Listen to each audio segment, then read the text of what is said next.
Tanong ni Black Pearl. Hindi ka ba naglalagay ng parchment paper sa mismong pan sir bago ilagay ang butter? Itong baking pan lang sana tatanungin ko sir kung papaano po gamitin. Kasi meron po akong ganyan. Kasi pag nilalagay ko yung butter, nagsisihulugan po. Okay. Sa aking na-experience, hindi naman yan, hindi na ako talaga gumagamit. At hindi rin ako nag-grace sa ating molder. Ang kadahilanan kung bakit, napapansin ko kasi, namamalikpik yung gilid.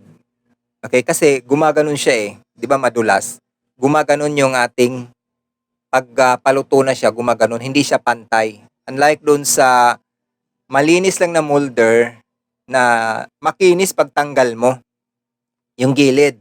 Iwas na rin dun sa sa oil, sa mantika kumbaga.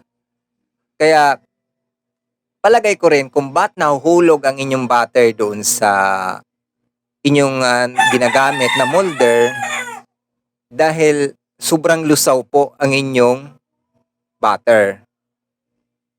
Sobrang lusaw po ang inyong recipe. Mas maganda po kasi na yung recipe natin, floppy lang siya sa pag-fold. Floppy lang siya, hindi siya tipong lusaw. Tandaan nyo po, pag lusaw na lusaw ang ating molder, lalo na doon sa ating tubular na chiffon na molder, na may inaangat tayo, may nilalagay tayo sa gitna, yun ang mga nangyayari na nahulog. Okay?